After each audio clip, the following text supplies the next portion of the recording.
আসলে আমার তার সাথে সম্পর্ক শুরু হয় 2016 সালের লাস্টের দিক। আমি একটা অফিসে জব করি, ওখানে আমার আমার আম্মু জব করে, আমার আম্মুর সঙ্গে যাই ফ্যাক্টরিতে। তারপর ওখান থেকে আমার ভালোবাসা শুরু হয়। আমার যে প্রথমে তো বয়ফ্রেন্ড ছিল, তারপর হাজবেন্ড হয়েছে। আমার যে বয়ফ্রেন্ড ও হচ্ছে, ওর নাম হচ্ছে মামুন। সে আমার বস ছিল। কি মানে গার্মেন্টসে জব করতাম। আচ্ছা, সে আমার বস ছিল, তো সেখান থেকেই পরিচয়। তার আগে একটু আপনার পরিবার সম্পর্কে জানি। আপনার পরিবারে কে কে আছে? আমার পরিবারে আমার মা, আমি, আমার একটা ছোট ভাই, আমার বাবা। আপনি, আপনার ছোট ভাই আছে, আপনার মা আছে এবং আপনার বাবা আছে। এই হচ্ছে আপনার পরিবার এবং আপনি কাজ করেন গার্মেন্টসে। সেই অবস্থায় একটি ছেলের সাথে আপনার পরিচয় হলো, যে হচ্ছে আপনার বস। তো বসের সাথে কিভাবে প্রেম হলো শুনি একটু। কিভাবে বসের সাথে সম্পর্কটা হয়েছে, কারণ আমি ওখানে কিউসি হিসেবে গেছিলাম। আচ্ছা, কোয়ালিটি কন্ট্রোলার হিসেবে গেছিলাম। তারপর এক পর্যায়ে ওখানে একটা স্টোর ছিল, মানে স্টোর টাইম কিপার একটা ছিল।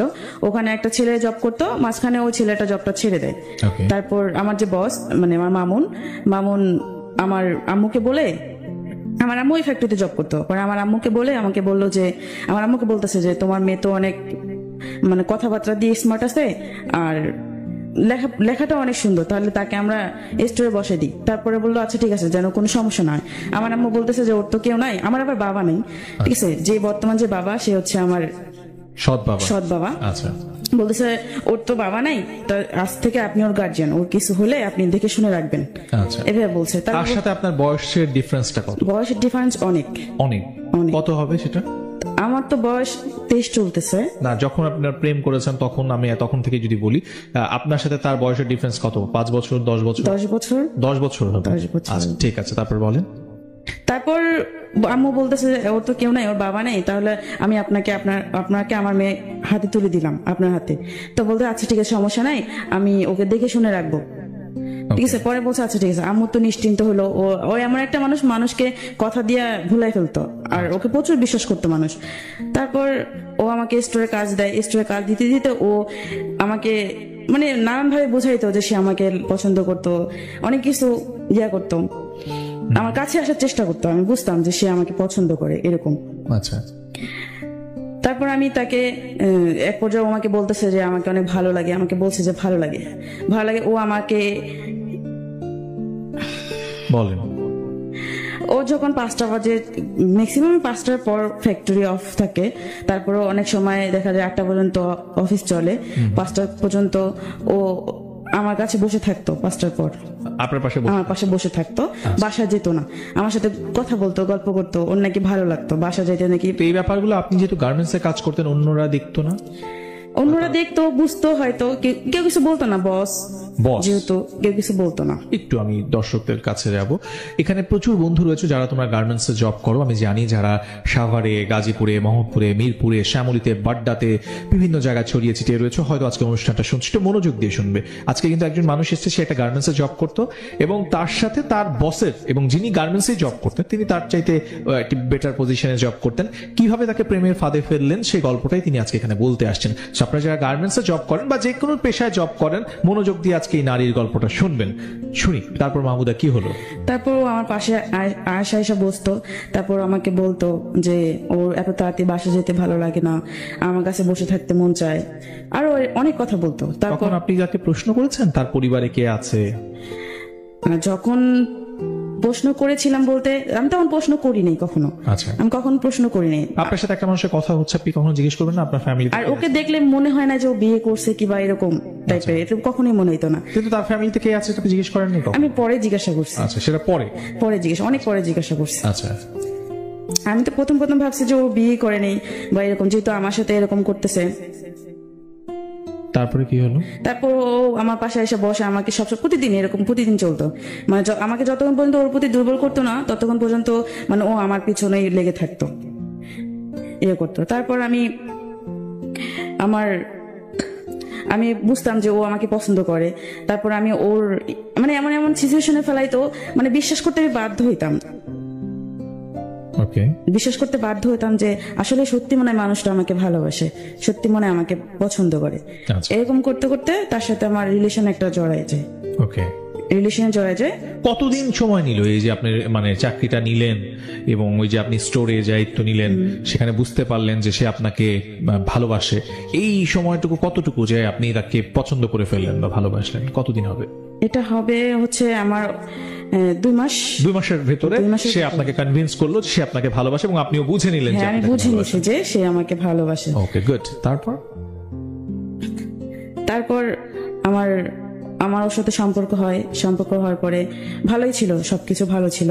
তারপর একদিন ও আমাকে বলতেছে, আমার আরেকটা ছেলে ছিল, ও তো আমাকে ওকে ওর সঙ্গে খুব ইয়া ছিল। তারপর বলতেছে যে ওরে ডাক দিয়ে বলছে ওর একটা রুম লাগবে, মানে ওর ফ্যামিলি আছে, ফ্যামিলিকে নিয়ে আসবে। আমি তখনও জানতাম না যে তার ইয়া ছিল, ওয়াইফ ছিল। ঠিক আছে, তারপর আমি আর ওই ছেলেটা ওর জন্য বাসা খুঁজতে যাই। বাসা খুঁজতে যাওয়ার পর অনেক বাসা খোঁজার পর একটা বাসা পাই। তারপর ওকে এসে বলি, পরে ও বাসাটা দেখতে যায়। বাসা ওর পছন্দ হওয়ার পর তার মানে 1 তারিখে ওর বউ নিয়ে আসে, ওর ওয়াইফ নিয়ে আসে, ওর ওয়াইফ ওর বাচ্চা নিয়ে আসে। যখন বাচ্চা নিয়ে আসে তখন আমি মানুষের কাছে শুনি যে এরকম যে ওর বউ আছে, বাচ্চা আছে। তারপর আমার কাছে অনেক খারাপ আছে, মানে কষ্ট পাইছিলাম। কষ্ট পাতে তারপর আমি একটু পিছিয়ে গেছিলাম।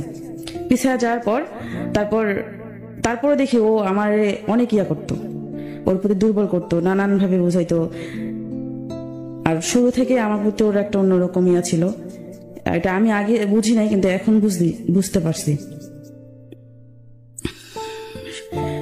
আমার সাথে এমন কিছু কাজ করছে যে ওর বউ থাকা সত্ত্বেও আমি ওর প্রতি দুর্বল হয়ে গেছি। অফিসে যখন আমরা একা বসে থাকতাম তখন। আপনার সাথে তার ফিজিক্যাল রিলেশন হয়েছিল? ফিজিক্যাল রিলেশন হয়েছে। এটা মানে আপনি তার ওয়াইফ আছে এটা জানার আগে? আপনি কিন্তু অনেক কিছু লুকিয়ে যাওয়ার চেষ্টা করছেন। আপনি যদি লুকিয়ে যান তাহলে আমি কিন্তু আমার গল্প শুনতে পারবো না। সো আপনাকে ক্লিয়ারলি কথা বলতে হবে। প্রথমত হচ্ছে আপনি তার সাথে পরিচিত হলেন এবং পরিচিত হওয়ার পরে আপনার তার সাথে সম্পর্ক হলো এবং এরপর আপনি বললেন তার বাসার মধ্যে তার ওয়াইফ চলে আসছে, এর মধ্যে আপনি কিছুই জানতেন না। তারপরে যখন আপনি জানলেন যে তার বিয়ে হয়ে গেছে, এরপর আপনি তার সাথে কেন চললেন? এরপর আমি তার প্রতি প্রচুর দুর্বল হয়ে গেছিলাম, তাকে অনেক ভালোবাসছি, অনেক ভালোবেসে ফেলছি। যেটা 2 মাসের মধ্যে, এই অনেক 5-6 মাস হয়ে গেছে। সেই 5-6 মাসে কিছুই তো গল্প আপনি আমাদেরকে বললেন না। আপনি তো বললেন যে 2 মাসের মধ্যে আপনি বাসায় 2 মাসের ভিতরে ওর সাথে আমার রিলেশনটা হয়। হ্যাঁ, রিলেশন হয়। তারপরে ওর সাথে আমার ফিজিক্যালি রিলেশন হয়। হ্যাঁ, সেটা আপনি এড়িয়ে যাচ্ছেন কেন? সেটা যদি আপনি না বলেন আমার দর্শক তো জানবে না। ফিজিক্যালি রিলেশন ওর বাসায় ওর ইয়াতে হয়। হ্যাঁ, তো এইটার জন্য আপনি নিজে গেছিলেন তার সাথে? আমি নিজে যাইনি, সে আপনাকে নিয়ে গেছে। সে আমাকে নিয়ে গেছে। তখন আমি তখনই আমার সেক্ষেত্রে আপনি জানতেন না যে সে তখন ম্যারিড? জানতাম না। তো এটা হচ্ছে আপনার রিলেশনের কতদিন পরে, সম্পর্কটা হওয়ার কতদিন পরে? সম্পর্ক হওয়ার 3 মাস পর। সম্পর্ক হওয়ার ঠিক 3 মাস পরে আপনি তার সাথে ফিজিক্যাল রিলেশনে চলে গেলেন। আচ্ছা, এরও 3 মাস পরে আপনি জানলেন যে তার বিয়ে হয়েছে, তাই তো? এই যখন জেনে ফেললেন যে সে বিয়ে করেছে তখন আপনি কি ডিসিশন নিলেন বা কি করলেন? আপনি প্রথম কি করেছিলেন বলেন তো? যখন আমি জানতে পারি যে তার বউ আছে, বাচ্চা আছে, তারপর আমি আর পারিনি পিছাইতে, কারণ যেহেতু ওর সাথে আমার ফিজিক্যালি রিলেশন হয়ে গেছে, আমি আর পারি নাই, কারণ আমি ওর প্রতি অনেকটা দুর্বল, যেটা বলার বাহিরে।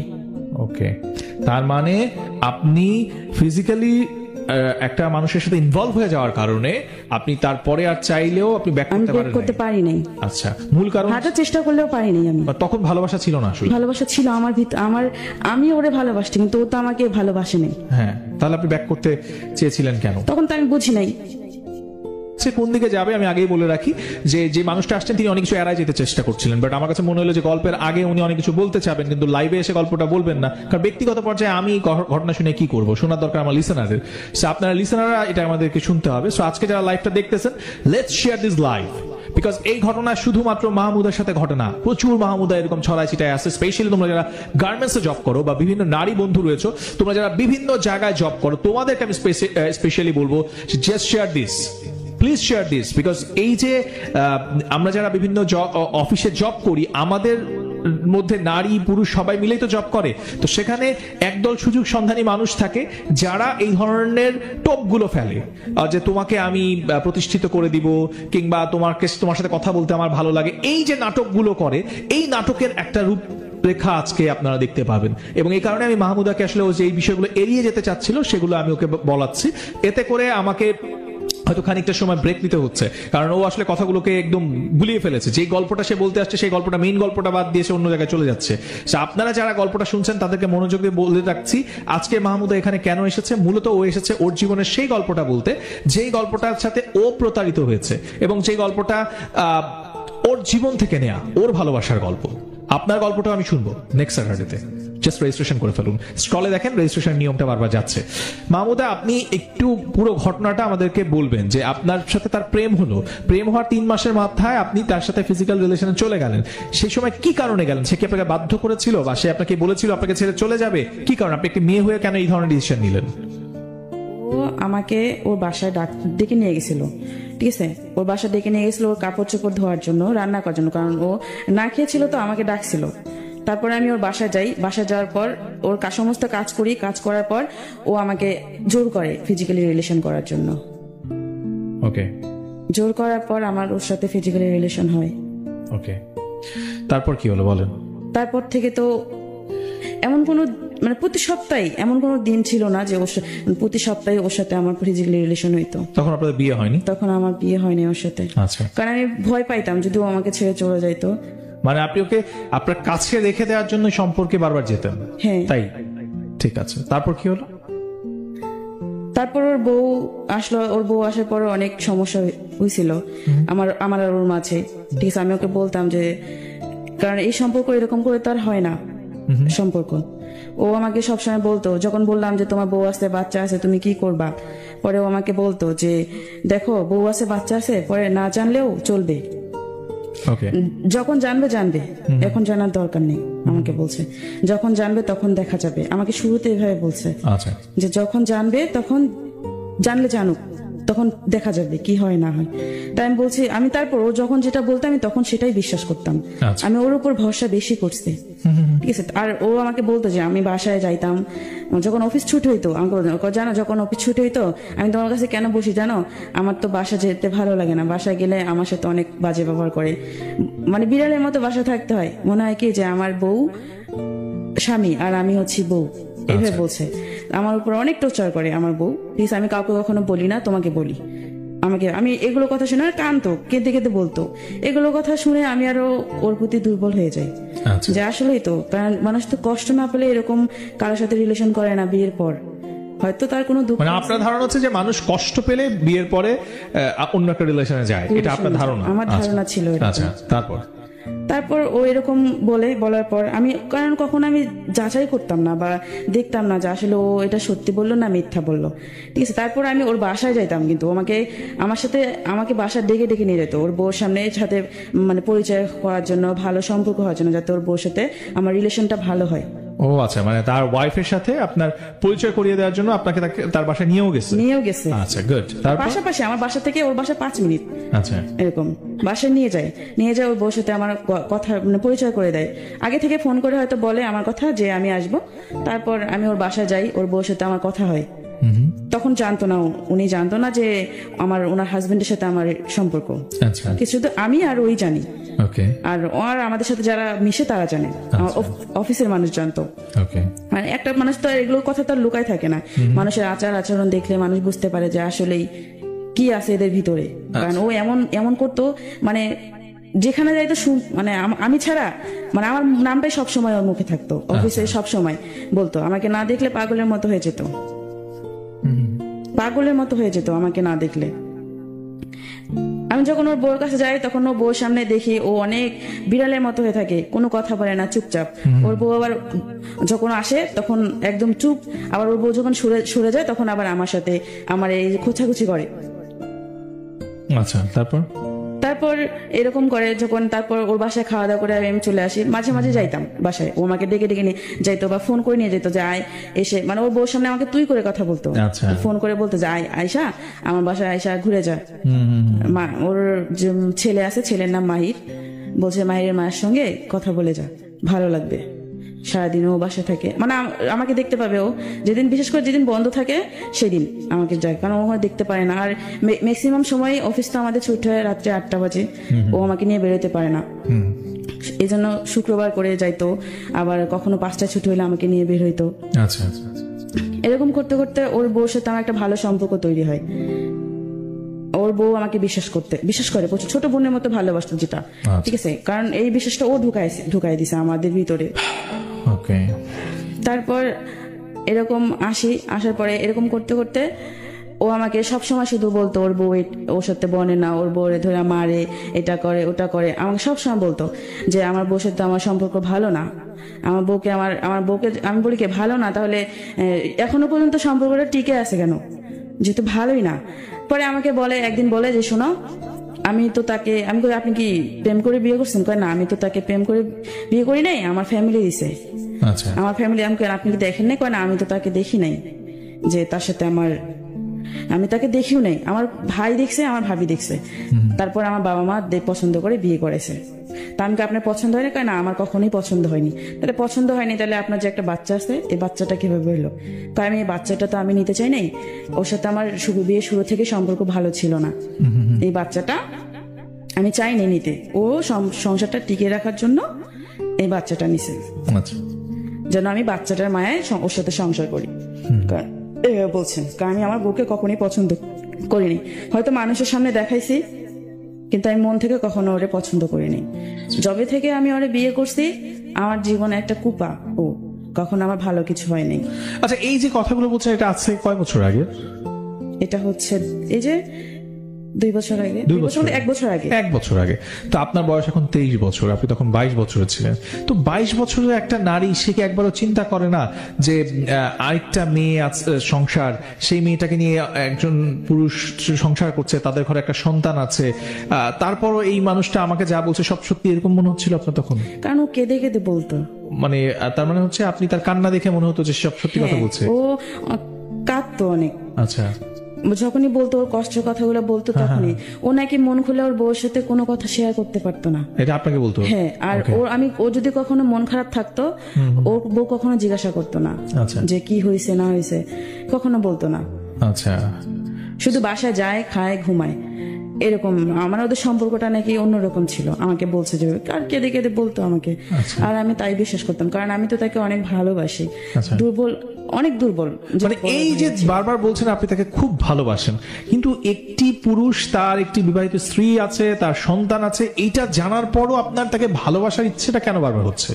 এই বিষয়টা আমরা অ্যাকচুয়ালি, এখানে প্রচুর মানুষ আছে, অনেকে প্রশ্ন করতেছে আমাকে লাইভে, যে উনি তো জানতো যে মানুষটা বিবাহিত, ওর একটা সন্তান আছে, তারপরও এই মেয়েটা, আপনি তো স্কুলে পড়েন না বা একেবারেই ছোট নয়, তারপরে এই অবস্থায় কেন বারবার আপনি তাকে ভালোবাসতেন? আসলে ওর কষ্টটা দেখে আমার ওরে ভালো লাগতো। আচ্ছা। ওর কষ্ট, আমি যদি ভাবতাম যে ওর কষ্টটা যদি আমার দিয়ে দূর হইতো, কারণ ও চাইতো যে ওকে বুঝবে, যে ওকে সবসময় ভালো রাখবে। আর ও আমাকে বলতো যে আমি নাকি ওকে যেভাবে বুঝি সেভাবে ওর বউ বুঝে না, আমি যেভাবে ওরে কেয়ার করি এভাবে ওর বউ কেয়ার করে না। আচ্ছা, কিন্তু আপনি তাকে কেয়ার করবেন। তো যাই হোক, এখন বুঝলাম যে তার এই সমস্ত কথা শুনছেন আপনি, তারপরে কি হলো আগাই সামনে?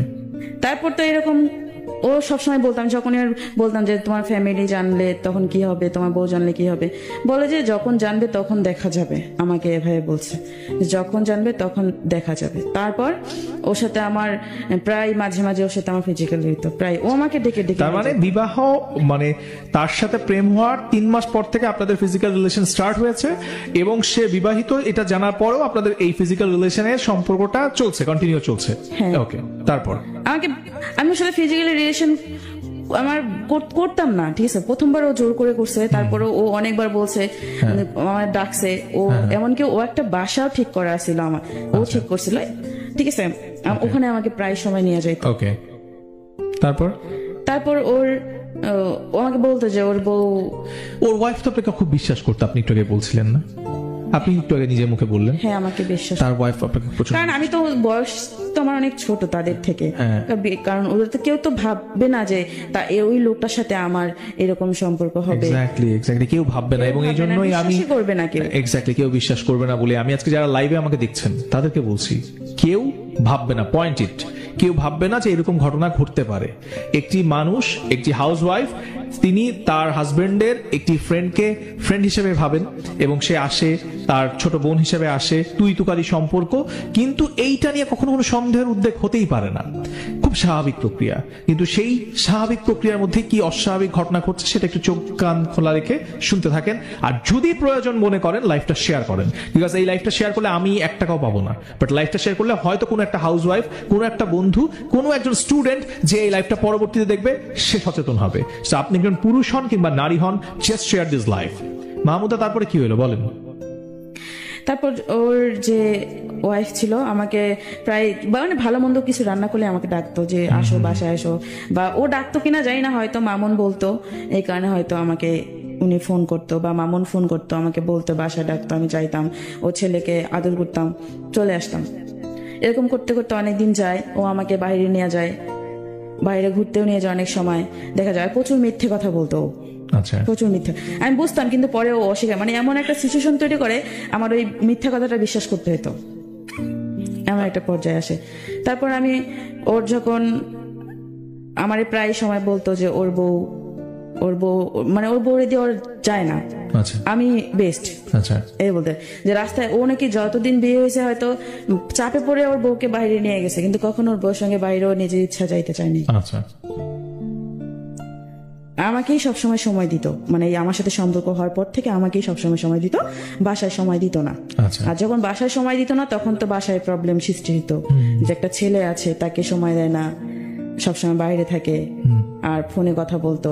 আচ্ছা, হয়তো ওর বউ অনেক সময় অনেক কিছু টের পেয়েও কিছু বলেনি, প্রমাণ না থাকলে কিভাবে বলবে। ওকে, তারপর আমি এরকম ওরা অনেক বুঝাইছে যে দেখো, আমি বিয়ের তখন ওরা বিয়ে করিনি, বিয়ের আগ পর্যন্ত অনেক বুঝাইছে, দেখো এরকম যে সম্পর্ক করতেছি এটা তো ঠিক না, কারণ এটা তো অবৈধ সম্পর্ক, তাহলে আমরা বিয়ে করি, চলো বিয়ে করি। কয়ে বিয়ে করার কি দিন গেছে, বিয়ে করব, আচ্ছা, সময় তো এখনো অনেক আছে। আমাকে বলতেছে এখনো দেরি আছে বিয়ে করার। আমি তারপরে বলতাম, যখনই আমাকে ডেকে নিয়ে যাইতো তখনই আমি বলতাম যে আমরা বিয়ে করি, চলো বিয়ে করি। ওকে, আর অফিসের ভিতরে তো ওইরকম কথাবার্তা হইতো না, ফোনে কথা হইতো। আর অফিসে যখন দেখছে যে ওর সাথে আমার ওর সাথে সম্পর্ক সবাই জানাজানি হয়েছে, ঠিক আছে, আমার এক পর্যায়ে আমার আম্মুও শুনে, আম্মু বিশ্বাস করতো না। আম্মু কিন্তু প্রচুর আমাকে বিশ্বাস করে, মানুষের কথা কখনো বিশ্বাস করেনি, আচ্ছা, কখনো বিশ্বাস করেনি। সবাই বলছে, প্রমাণ পর্যন্ত দিছে, কিন্তু আম্মু বিশ্বাস করে না যে আমার মেয়ে এটা কখনো করতে পারে না। আমার মেয়ের প্রতি বিশ্বাস আছে, কারণ আমার মা যে কষ্টে আছে ওই কষ্ট তো আমি করবো না, আমার আম্মুর এটা বিশ্বাস ছিল, কারণ যেহেতু আমি চোখে দেখছি আমার মায়ের। তা আম্মু বিশ্বাস করতো না কখনো, শুধু আমাকে এসে জিজ্ঞাসা করতো যে এগুলো যে শুনলাম এটা কি সত্যি। আমি বলি যে না, তো আমি সবসময় অস্বীকার যেতাম, কারণ আমার আম্মুর প্রচুর রাগ, যদি মামুনকে কিছু করে আমার আম্মুর প্রচুর রাগ, ভয় পাইতাম যদি ওরে মারতো, ওরে যদি মারে আমি সবসময় যদি এরকম কিছু হয় আমি কিন্তু মামুনে ধরে মারবো, ওরে কিন্তু আমি এলাকায় থাকতে দিব না, এরকম। আর আমার আম্মুর প্রচুর সাহস, এই কারণে আমি কখনো আম্মুর কাছে শেয়ার করতাম না, মানুষের কাছে বলতাম কিন্তু আমার আম্মুর কাছে শেয়ার করতাম না, যাতে আমার আম্মু না জানে। আমি সবসময় লুকায় রাখতাম। এমন করতে করতে 1 বছর চলে যায়। তারপর ওর বউ জানতে পারে। ওর বউ জানতে পারলো কিভাবে? জানতে পারছে হচ্ছে ও যে বাসায় থাকে, ওর বউ যখন বাড়িতে যাইতো, মানে ওর বাবার শ্বশুর বাড়িতে যেত, মানে ওর বউ ওর বাড়িতে যেত, বউর বাপের বাড়ি, ও আগে প্রায় বাসায় ডাকে নিয়ে যেত। আর বাসায় নিয়ে গেলে তো একজন মানুষ দেখে না, অনেকেই দেখতো, অনেকেই দেখে, হয়তো আমাদেরকে কিছু বলতো না, চুপ করে থাকতো। ওর বউ যখন আসতো তখন হয়তো ওর বউকে বলতো। এরকম করতে করতে ওর বউকে হয়তো বলতো, ওর বউ সন্দেহ করতে শুরু করে আমাকে বাসায় ঠিক আগের মতোই ডাকে, কিন্তু ফলো করে, আমার দিদি ফলো করতো, এটা আমি বুঝতাম যে ফলো করতো, ঠিক আছে, কিন্তু মামুন না বুঝলেও আমি বুঝতাম ফলো করতো। আমি যদি সেফ ভাবে থাকতাম ও সেফ ভাবে থাকতো না, ঠিক আছে, মানে ওর ভাগ ভঙ্গিতে বুঝে যাইতো ওর বউ। তারপরে কিছু বলতো না, আমাদেরকে কিচ্ছু বলেনি, কাউকে কিছু বলতো না। হয়তো ও আমার সাথে ফোনে কথা বলতো, যে ওর ফোনে রেকর্ড করে রাখতো, মানে আমার নাম্বারটা শুধু রেকর্ড অপশন দিয়ে রাখতো, ওর বউ রাখছিল যে ও জানতো না, আমার নাম্বারটা শুধু। পরে ও তো আমার সাথে সারাদিন যা কথা বলতো রেকর্ড হয়ে থাকতো, ওর বউ শুনে ফেলছে, পরের দিন সকালে শুনছে যা যা কথা হয়েছে, কি কথা হয়েছে না হয়েছে, খারাপ ভালো মন্দ, আমরা কোথায় গেছি, কি করছে না করছি সব। তারপর থেকে তো অশান্তি শুরু হয় তাদের ফ্যামিলিতে শুরু। আমি বাসা যাওয়া বন্ধ হয়, তারপর আমি ওর বউ যখন বাসায় যাইতো, ওর বাবার বাড়ি যাইতো, আমাকে ফোন করে ডাকতো। বাসা যেতাম আমি চোরের মতো, ওর বাসা যেতাম চোরের মতো। কিভাবে যেতাম? যেতাম, মানে যখন ও দেখতো যে মানুষজন আছে নাকি, আচ্ছা, আমাকে নিয়ে বাসায় ওর রুমের ভিতরে ও ঢুকায় রাখতো। তার মানে হচ্ছে যখন ওর ওয়াইফ কোথায় যেত, ওর বাপের বাড়ি যেত, বাবার বাড়ি যেত, তখন হচ্ছে আপনাকে আবার সেই বাড়িতে নিয়ে যেত, এবং আপনি সেখানে তখনও যেতেন। তার মানে হচ্ছে যেতাম কেন, মানে এই যে এত কিছু ঘটে যাচ্ছে তার জীবনে, তার ওয়াইফ আপনাকে এত বিশ্বাস করে, সেই জায়গায় আপনি বুঝতে পারতেছেন, এবং তার ওয়াইফের কাছে আপনারা ধরা পড়ে গেলেন, তারপরও আপনার মানে আপনার জায়গা থেকে আপনার একবার মনে হয়নি যে আমি এটা ভুল করতেছি? তখন মনে হয়নি? না, আমার তখন মনে হয়নি। এক্স্যাক্টলি আমি এটা শুনতে চাই। আমার যে আমি যে ভুল করছি বা করতেছি আমার কিছু মনে, আমার শুধু একটাই ইয়া ছিল যে আমি ওকে ভালোবাসি, আমার ওকে পাইতে হবে, আমি ও ছাড়া অন্য কাউকে আমার লাইফে নিয়ে আসবো না। এক্স্যাক্টলি, আসবো আমরা আবার আপনার কাছে। প্রিয় দর্শক, আপনারা যারা দেখছেন জাগো এফএম 94.4, আপনাদের উদ্দেশ্যে বলছি আজকের এই এপিসোডটা, যারা প্রাণাপ লাভ স্টোরিতে আজকে টিউন করে আছেন তাদের উদ্দেশ্যে বলছি যে এই গল্পটা বিভিন্ন ভাবে বিভিন্ন দিক থেকে হয়তো আপনারা দেখছেন। কেউ জাগো এফএম এর পেজ থেকে দেখছেন, কেউ আর জুদয়ের পেজ থেকে দেখছেন। আপনাদের কাছে বিনীতভাবে অনুরোধ করছি, please share this live as soon as possible. যত বেশি লাইভটা শেয়ার হবে, মাহমুদা যে ট্র্যাপে পড়েছে, নট অনলি মাহমুদা, এরকম প্রচুর মানুষ রয়েছে যারা জব করেন। সে তো গার্মেন্টসে জব করে, শুধু গার্মেন্টসে না, বিভিন্ন জায়গায় যারা জব করেন, সেখানে তাদের উপরে যারা থাকেন, সেই পজিশনগুলোতে যারা হোল্ড করেন, তারা এই রকমের ঘটনা ঘটান। আমাদের এই মিডিয়া নিয়ে নানা রকমের কথা প্রচলিত রয়েছেন, বাট আমি আজকে লাইভে খুব মানে জোর গলায় বলতে চাই, নট অনলি মিডিয়ার কথাগুলো সামনে প্রকাশ পায়, প্রচার হয়, বাট প্রত্যেকটা সেক্টরেই এমন ধরনের ঘটনা ঘটে। যদি আপনাদের চোখ কান খোলা থাকে, বিভিন্ন পত্র পত্রিকায় দেখবেন কিছুদিন আগে বাংলাদেশের সুনামধন্য কিছু ব্যাংকেও এই ধরনের ঘটনা উঠে এসেছে। সো আমি বলবো যে অনেক সেক্টরেই আছে, বাট আমরা খুবই অভাগা যারা আমরা মিডিয়াতে কাজ করি, কেন যেন তীরটা আমাদের দিকেই আসে, বাট ঘটনাগুলো বিভিন্ন সেক্টরেই ঘটে। আজকে যে মানুষটা এখানে আসছে, মাহমুদা, সে কিন্তু গার্মেন্টস এর ঘটনা বলছে, এবং আমি এর আগেও কোনো একটা এপিসোডে এরকম একজন গার্মেন্টস কর্মী এসেছিলেন যে তার যে বস, তার সাথে তার এই ধরনের একটা সম্পর্ক তৈরি হয়ে যায়, এবং সেম অনেকটা সিমিলার আজকের ঘটনাটা। শুধু কি গার্মেন্টস সেক্টরে? নো, এটাও না, এটাও ভুল, প্রত্যেকটা সেক্টরেই আছে। বাট কে কাকে নিজেকে সামলে নিবে, কে এই গল্পগুলো শুনে নিজেকে শুধরে নিবে, সেটাই হচ্ছে দেখার বিষয়। ওটাই শোনাচ্ছেন। মাহমুদা, আপনি যাকে ভালোবাসতেন তিনি বিবাহিত, এবং তার ওয়াইফ যখন তার বাবার বাড়িতে বা বাহিরে যেত, আপনাকে তখন লুকিয়ে তার বাসায় নিয়ে আসতো শুধুমাত্র ফিজিক্যাল রিলেশন করার জন্য, তাই তো? তারপর কি হলো? তারপর ও আমাকে যখন নিয়ে আসে, এরকম প্রায় নিয়ে যাইতো বাসায়, প্রায় বাসায় নিয়ে যাইতো। বাসায় নিয়ে যাওয়ার পর ওর যে বাড়িওয়ালা ছিল, বাড়িওয়ালি, উনি দেখতো, ঠিক আছে, উনি হয়তো দেখতো বলতে এটা হয়তো ও আমার যে হাজবেন্ড ছিল, ও হয়তো টের পাইছে যে হয়তো বাড়িওয়ালি নজর রাখতেছে, হয়তো তার ওয়াইফের সঙ্গে তার যোগাযোগ আছে।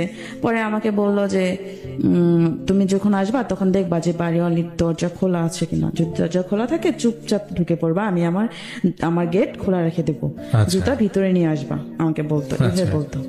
আমি পরে ওরে তো অনেক বিশ্বাস করি, ঠিক আছে, আমি সবসময় ভয় পাইতাম যে ওরে আমি এত ভালোবাসছি, ওরা যেন আমার কাছ থেকে না চলে যায়, আর যেন আমি, কারণ ও ছাড়া আমি অন্য কারোর কাছে যাইতে পারবো না, আমার এরকম মনে হয়েছে সবসময়। তাই আমি ওর কথা মতো চলতাম, ও যা বলতো, যখন যা করতে বলতো তাই করতাম।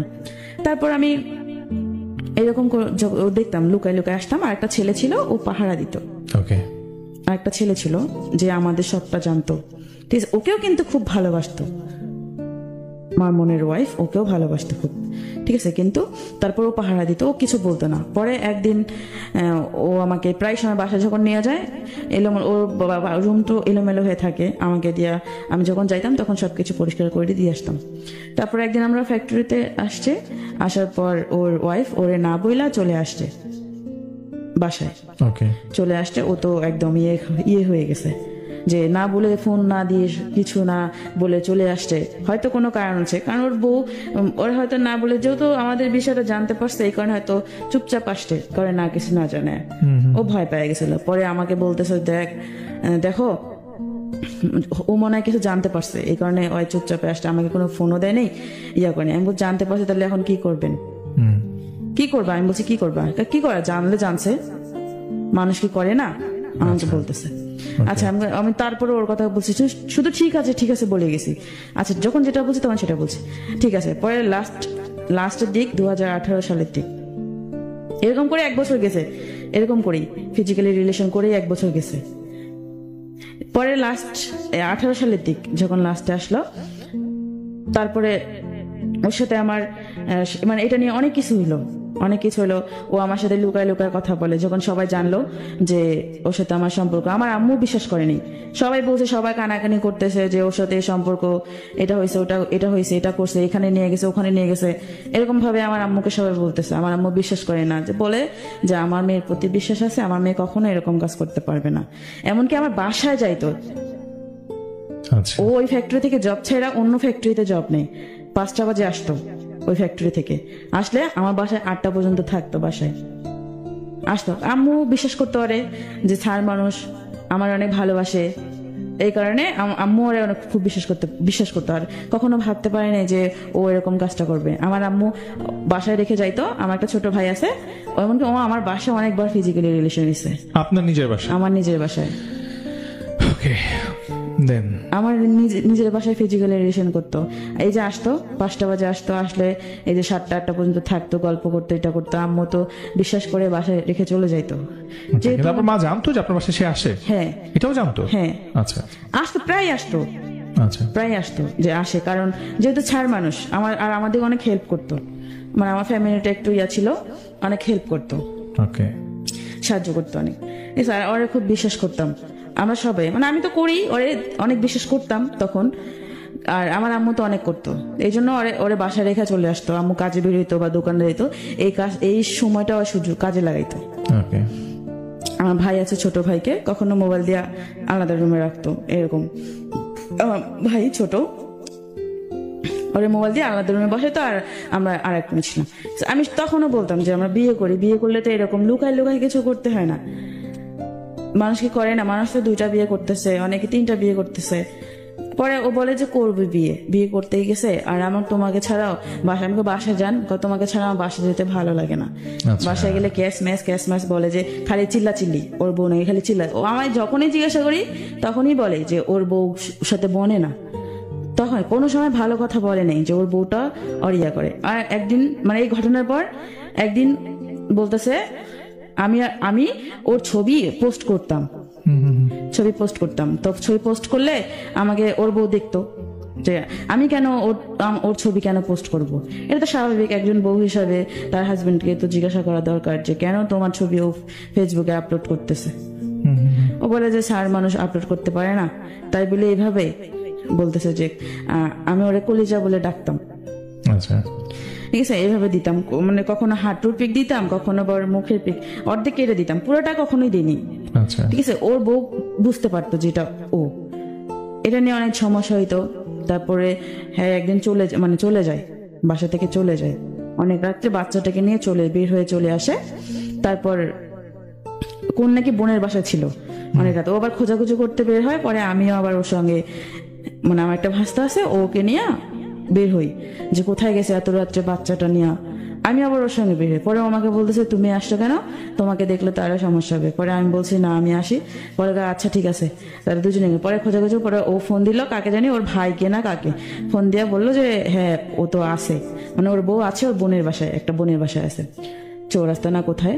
পরে ও নিশ্চিত হলো। পরে আমরা ওখানে একটা কলেজ গেট, আমি যেখানে থাকি ওখানে একটা কলেজ গেট আছে, ওখানে বসলাম।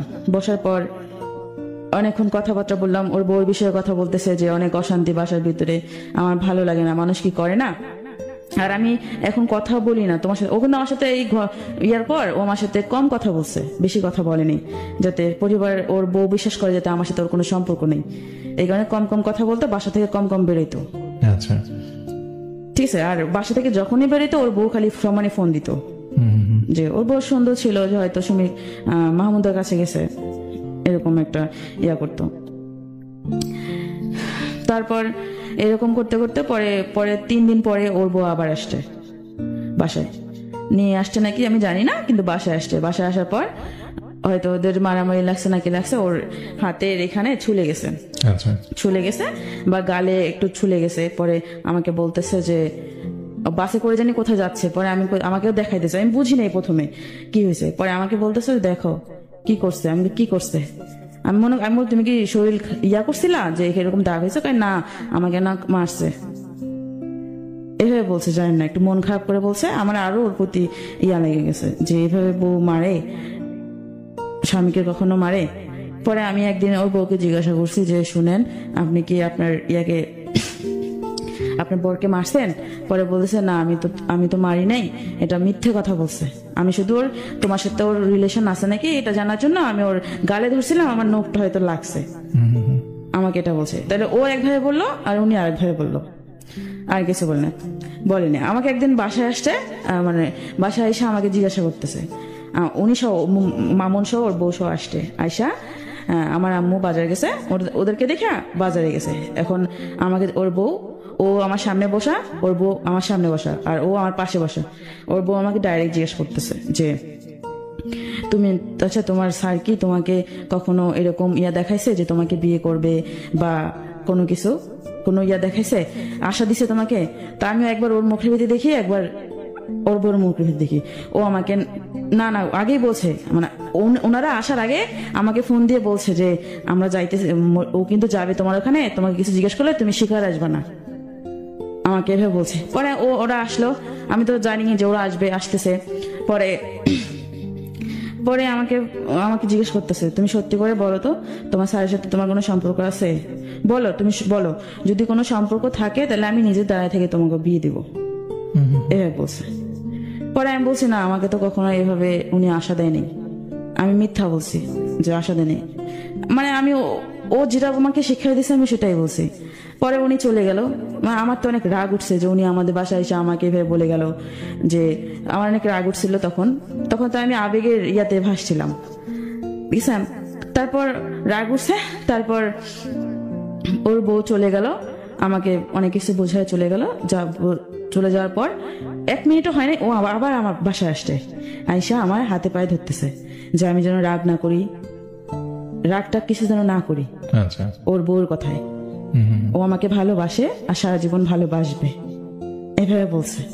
আমি তো মানে আমি কান্না করছি আর অনেক প্রচুর রাগ হয়েছি যে কেন আমি ওর কাছে স্বীকার করতে পারলাম না, এত কিছু হয়ে গেছে, কেন আমি স্বীকার করলাম না যে তার সাথে আমার সম্পর্ক আছে, তার হাজবেন্ডের সাথে আমার সম্পর্ক আছে। আমি এটা ওরে বলতেছি, ঠিক আছে কয় তুমি যদি এখন বলো কুরুক্ষেত্র হয়ে যাবে, আমাকে বলতেছে। তারপর আর কি করার, ও আমাকে বোঝাই যায়, হাতে পায়ে ধরলো, ধইরা মন খারাপ করে চলে গেল। পরে আমি মন খারাপ করছে, পরে আমার বিকেলেও ঘুরতে নিয়ে গেল আমার মন ভালো করার জন্য। ওর বউ বুঝতে পারছে যে ও আমার কাছেই আসছে, কারণ ওর বউ তো অনেক চালাক, যেটুকু ওর মুখ থেকে শুনছি বুঝতে পারছে। বোঝার পরে একদিন এরকম করতে 18 সালটা গেল, এরকম ওই ফিজিক্যালি করতেই এভাবে আমাকে নিয়ে যাইতো, ওই আপুর বাসায় নিয়ে যাইতো, আবার নিয়ে আসতো, আবার যাইতো, ওর যখনই প্রয়োজন হইতো। এর মধ্যে নাকি ওর বউর সাথে ওর কোনো কিছু হইতো না। আমি যদি জিজ্ঞাসা করতাম যে তুমি আমার সাথে এরকম করো, তো তোমার বউর সাথে কখন কি করো তুমি? পরে বলে যে আমার বউর সাথে আমার রুচি কুলায় না, আমাকে এভাবে বলে রুচি কুলায় না। আর একটা কথা বলছে যে ও আমার কাছে আসতে চায়, আমি ওরে আমার কাছে নেই না, কারণ আমার ভালো লাগে না। যখনই ওরে আমার কাছে নিয়ে আসি আমার তোমার কথা মনে পড়ে, যখনই ও আমার কাছে আসতে চায় আমার তোমার কথা মনে পড়ে, ও আমাকে বলতেছে। তারপর আমি বললাম যে আমি বিশ্বাস করি যে আসলেই তো, কারণ ও তো আমাকে অনেক ভালোবাসে, যদি ভালো না বাসতো তাহলে তো আমার প্রতি এত খেয়াল করতো না, এত করতো না। পরে ও এভাবে বলে আমি ওর কথাই বিশ্বাস করতাম। তবে এমন করতে করতে আমি কনসেপ্ট করি। এটা কবে? এটা বিয়ের আগে, মানে কত সালে? 2018-তে। ওকে, তারপর কনসেপ্ট করার পর আমি ওকে বলি যে এরকম। পরে ও আমাকে বললো যে ও আমাকে একটা মেডিসিন এনে দেয়, মানে বাচ্চাটাকে নষ্ট করার জন্য একটা মেডিসিন নিয়ে আসে। ওকে, মেডিসিন নিয়ে আসা দেয়, পরে আমি মেডিসিন খাই, পরে বাচ্চাটা নষ্ট হয়ে যায়। এটা কিন্তু কেউ জানতো না, শুধু আমি আর ও জানি। ও আমাকে যেভাবে বলতো আমি সবসময় ওর বিশ্বাস করতাম। আমি ভাবতাম যে হয়তো ও সত্যি ভালোবাসে, ও আমার ভালোটাই চাই। আর যারা বলতো যে তোকে ও ভালোবাসে না, তোকে করে ব্যবহার করতেছে, তুই বুঝতেছিস না, আমি মনে করতাম তারা আমার শত্রু, এরকম ভাবতাম। ঠিক আছে, আবারও আমরা আপনার কাছে আসবো। আমরা একটু দর্শকদের কাছে আসি যারা টিউন করে আছেন জাগো এফএম 94.4 এবং একই সঙ্গে ফেসবুকে আমাকে দেখছেন www.facebook.com/jago.fm এবং www.facebook.com/rjudoyer ভেরিফাইড পেজ থেকে। তাদের সবাইকে স্বাগত জানাচ্ছি আরো একবার। মনে করিয়ে দিচ্ছি আপনারা দেখছেন প্রাণাপ লাভ স্টোরি এবং শুনছেন প্রাণাপ লাভ স্টোরি জাগো এফএম 94.4 থেকে। বন্ধু, হালকা কিংবা ভারী যে কোনো খাবারের সাথে নিজেকে শতভাগ কুল রাখার জন্য সাথে রাখুন প্রাণাপ। লাইফের প্রত্যেকটা মুহূর্তকে উচ্ছ্বাসে ভরপুর করে তোলার জন্য প্রাণাপ 2 লিটারের সাথে এখন প্রাণ লাগছে 170 70 মিলি পুরোটাই কিন্তু ফ্রি। প্রাণ খুলে মনের কথা বলো। সো মনের কথা বলতে হলে তো এখানে আসতে হবে, যেমনটা আজকে এসেছেন মাহমুদা, তিনি কিন্তু সহজ সরল স্বীকারোক্তি দিচ্ছেন, অনেকেই এটা দিবেন না। আমরা মাহমুদাকে একটা স্যালুট দিতে চাই, কারণ মাহমুদা আজকে সাহস করে এখানে আসছেন। এরকম হাজারো মাহমুদা আছেন যারা হয়তো নিজের কষ্টটা নিজের মধ্যে লুকায় রাখছেন, কখনো আসবেন না, কখনো বলবেন না, কিন্তু মাহমুদাকে দেখে হয়তো অনেকে ইন্সপায়ার হবেন, অনেকে ভাববেন যে না আমার গল্পটা একটু অন্যরকম, বাট আমার গল্পটায় হয়তো আরো কিছু মেসেজ লুকায় আছে। কারণ প্রত্যেকটা মানুষের জীবনটা আলাদা, আলাদা আলাদা জীবনের আলাদা আলাদা গল্প তৈরি হয়, সেখানে ভালোবাসা হয়তো একটা শব্দ থাকে। এই লাভ স্টোরিতে সেই গল্পগুলোই আসে, যেখানে মাহমুদার ভালোবাসা ছিল একপাক্ষিক। সে একজনকে ভালোবেসেছিল, ভালোবেসে এতটাই অন্ধ হয়ে গেছিল যে মানুষটা বিবাহিত জানার পরও তাকে ছেড়ে আসতে পারেনি। কারণ ওই যে তাদের মধ্যে শারীরিক যে সম্পর্কটা হয়ে গেছে, একটি বাঙালি নারীর ক্ষেত্রে এই ব্যাপারটা এতটাই বিশাল যে সে চাইলেও তখন আর ফিরে আসতে পারে না। যখন যে ব্যাপারটা তার সাইকোলজিতে কাজ করে যে না আমার তাকে এখন বিয়ে করতেই হবে, সে যে বিবাহিত তাতে আমার কি যায় আসে, আমি তো তার সাথে ইনভলভ হয়ে গেছি।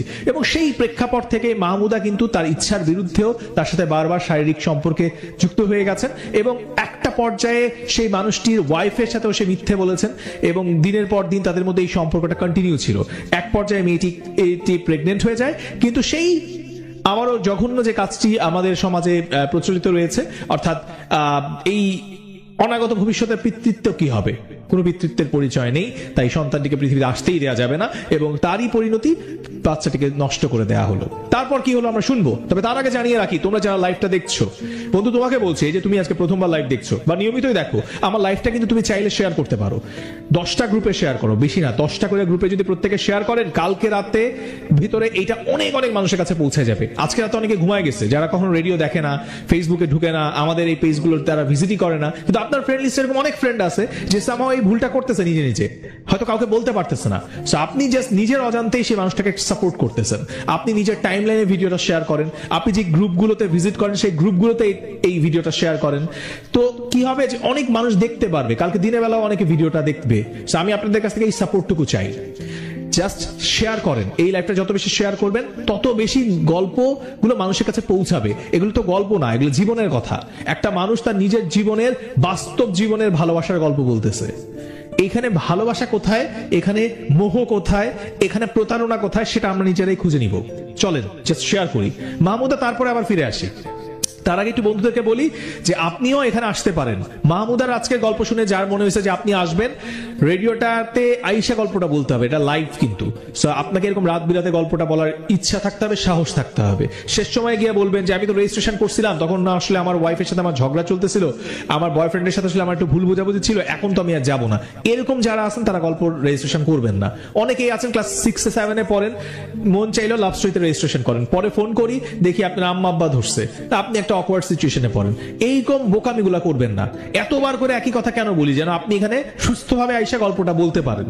সো ঠান্ডা মাথায় শুনেন রেজিস্ট্রেশন করার নিয়ম। মোবাইলের মেসেজ অপশনে গিয়ে টাইপ করতে হবে RLS, একসাথে লিখবেন RLS, স্পেস দিয়ে নিজের নাম লিখেন, এরপর স্পেস দিয়ে লোকেশন লিখেন, আপনি কোথায় থাকেন, আপনার হোম টাউন না যেখানে থাকেন, স্পেস দিয়ে আপনার প্রফেশন লিখবেন, ধরেন আপনি স্টুডেন্ট, পরে ইন্টারমিডিয়েট ফার্স্ট ইয়ারে লিখে দিবেন কলেজ প্রথম বর্ষ। আপনি যদি মনে করেন যে জব করেন তাহলে লিখবেন জব। আপনি ভার্সিটিতে পড়েন লিখে দিবেন আমি ভার্সিটি স্টুডেন্ট। অবশ্যই যারা ডিভোর্স আছেন তারা মেনশন করবেন আমি ডিভোর্সড। আমি স্পেশালি ডিভোর্সদেরকে এই জন্য বলি যে একটা সংসার হয় তারপর ডিভোর্স হয়ে যায়, এই গল্পটার পিছনে অনেক কিছু লুকায় থাকে। সংসার জীবনে অনেক ভালোবাসা থাকে, সেই ভালোবাসা কোথায় ম্লান হয়ে যায়। সেই জন্য যারা ডিভোর্সড আছেন তারা কিন্তু রেজিস্ট্রেশন অবশ্যই করবেন, যদি আপনি স্বেচ্ছায় এখানে এসে লাভ স্টোরিতে গল্পটা বলতে চান। এবার সেই এসএমএসটা পাঠিয়ে দিবেন 26969 নিজের মোবাইল থেকে, বাবা মার মোবাইল থেকে না, যেখানে ফোন করলে আমরা আপনারে পাবো। ঠিক আছে, রেজিস্ট্রেশন করেন। চলেন মাহমুদার কাছে যাই। মাহমুদা তারপরে কি হলো? তারপর যখন ও বাচ্চাটা নষ্ট করার পর আমি ও যা বুঝাইতো আমি তাই বুঝতাম। তারপর আমি ওর প্রতি আরো অনেক দুর্বল হয়ে যাই। ও আমাকে এতটাই দুর্বল করে আমি ওরা ছাড়া কিচ্ছু বুঝি না। পরে নিয়ে বাসায় আমার অনেক ঝগড়া হইতো আমার মায়ের সাথে। মা আমার অনেক বকাবকি করতো যে মানুষ যদি কিছু না হলে মানুষকে এমনি এমনি বলে, কারণ কিছু হলেই তো মানুষ বলে, তাছাড়া তো বলে না। মানুষকে এমনি এমনি একজনের নামে বলে। আম্মু তারপরও আমাকে বলতো যে ওই যে হ্যাঁ যেন আমাদের বাসায় না আসে আর আমাকে বলতো, কিন্তু আমি কখনো তাকে নিষেধ করতাম না আমাদের বাসায় আসতে, কারণ তাকে আমার না দেখলেই ভালো লাগতো না, তাকে আমার দেখতে হইতোই। ঠিক আছে, সে যখন আসতো আমার বাসায় মনে হতো কি যে আমি আমার প্রাণ ফিরে পেয়েছি, এরকম একটা লাগতো।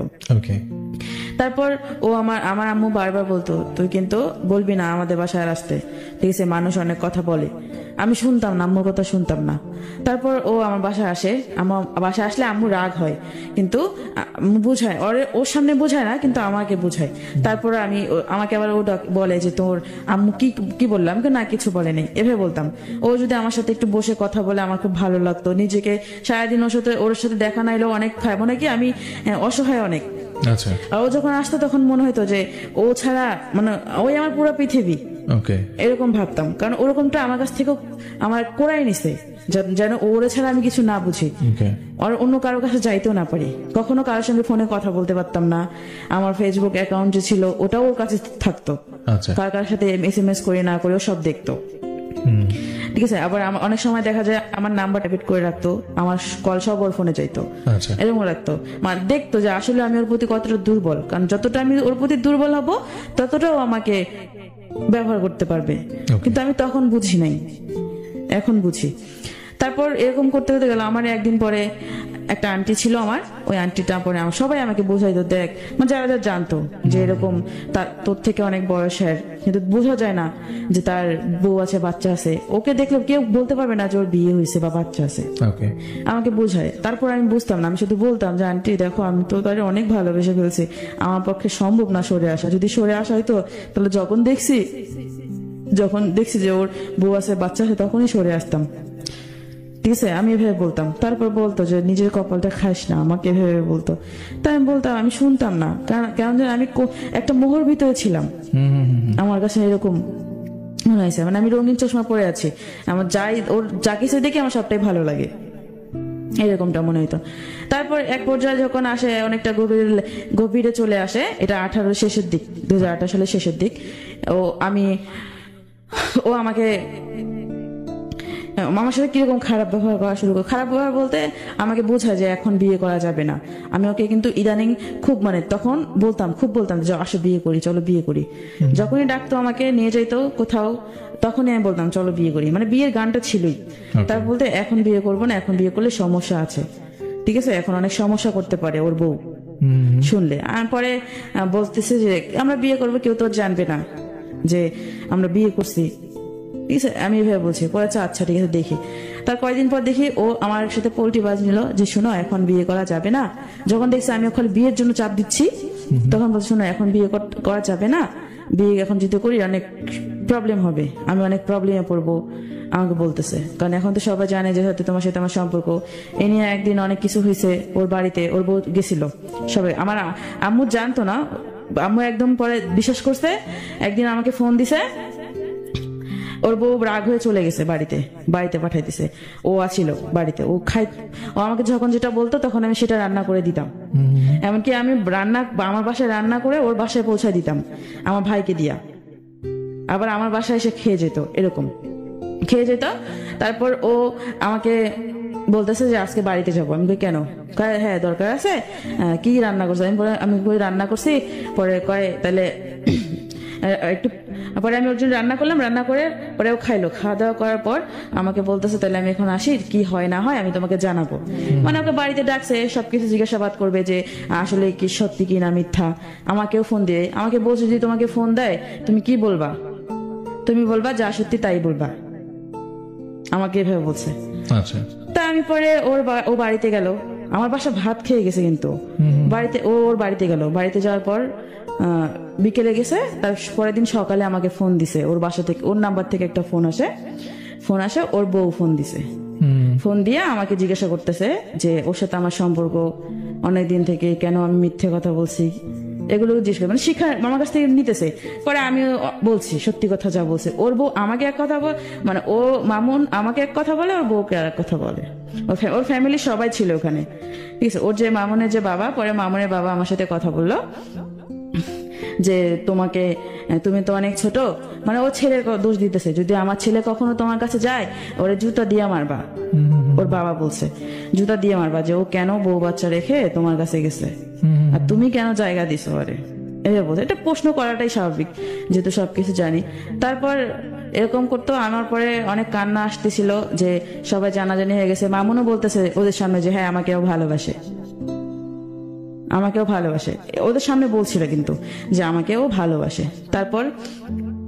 তারপরে ও ওর বউ সহ আসলো। পরে আম্মু সেই দিন শুনছে, আমার চোখ মুখ লাল দেখছে, আমি কাঁদছি, সেদিন শুনছে যে আমার সাথে সম্পর্ক রাখবে না, হ্যাঁ দেন মানে বলছে, সবাই নিষেধ করছে, আমাকে এইভাবে বলছে।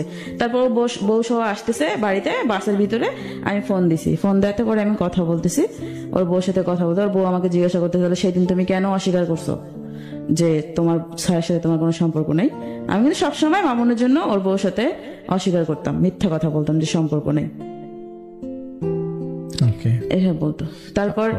তারপর আমার আম্মু ফোন দিল, বাসে কথা হইলো, আমার সাথে কথাবার্তা হইলো। ও মানে ওর বউর সামনে আমাকে মনে চিনেই না, এমন ভাবে কথা বলে যে আমাকে চিনে না। পরে আমার তো রাগ উঠে গেছে, আমি অনেক বকা দিছি, রাগ হয়ে বলছে যখন সম্পর্ক বকা দিছি। পরে আমার বকা শুনে পরে আমার আম্মু ফোন ধরে আম্মু তো সেই বকা দিছে যে আপনার অনেক খারাপ ভাষায় বকা দিছে। পরে আম্মু বলছে যে আপনাকে বিশ্বাস করছি, আপনি আমার ঘোড়া শিং দিছেন, এভাবে একটা কথা বলছে আমার, যে আপনি কিভাবে এরকম করলেন, আপনারা পাইলে ধরি মারবো ধরি, এভাবে বলছে আম্মু, এরকম করে বলছে। হেরা সেই দিন আর আসে নাই, মানে আমাদের এলাকায় আর আসে নাই।